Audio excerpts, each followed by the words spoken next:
Man, for a minute there, it looked like we were going to be eating good this year. But no, you've likely already heard the news. The rumored Hogwarts Legacy Definitive Edition has been canned.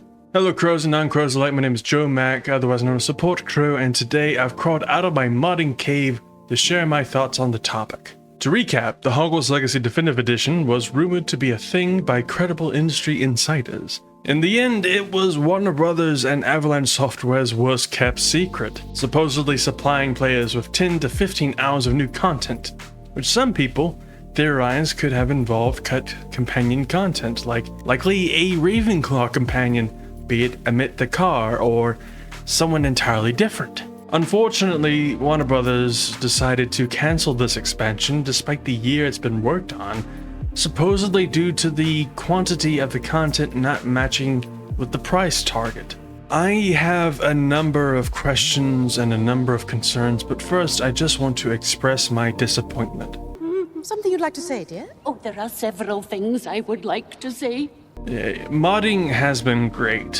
While my content creator brethren, Retro and Ben and James and Alex and Lynette and all of them have been enjoying playing mods, I've been enjoying creating them through the Creators Kit, and it's been an absolute joy. Regrettably, I cannot share this joy with console players, which stings even more now since the expansion has been cancelled. While I'm sure mods will make it to consoles eventually, there's no telling when that is going to be. My disappointment is rough, but I can't begin to imagine what the console players are feeling like right now. And as a Ravenclaw, if this theory is true that the cut content revolved around a Ravenclaw companion, then this just hurts me on a genetic level. I just want to speak to my fellow Ravenclaws for a moment.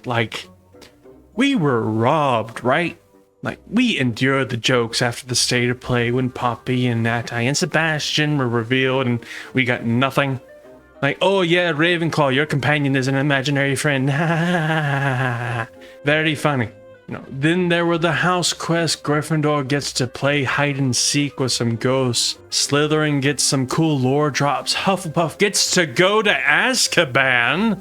And what do we get? We get to climb up an owl dung covered tower and look for a wand that we never find. And now this. I demand reparations. By the time Hogwarts Legacy 2 comes out, that castle better be covered in blue and bronze. There better be eagles everywhere. Merlin better be the Ravenclaw companion. I know canonically he's a Slytherin, but I don't care. Merlin can contemplate the orb up the Ravenclaw tower. Okay, now that I've got that out of me, let's get back on topic. Clearly, I have a lot of thoughts and feelings about this, but I'll narrow it down to one question, one concern, and one hope. Just to leave it on a good note. My question is this: if the content did not match the desired sell price, why not lower the price to match the content and sell it anyway?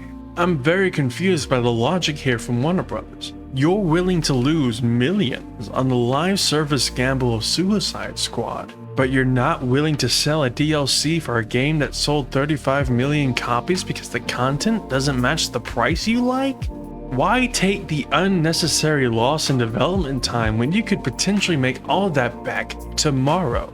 And even if you didn't, you'd still be making a profit. Maybe I just lack the corporate brain power to figure this out. How could I be so stupid? But this just doesn't make any sense to me.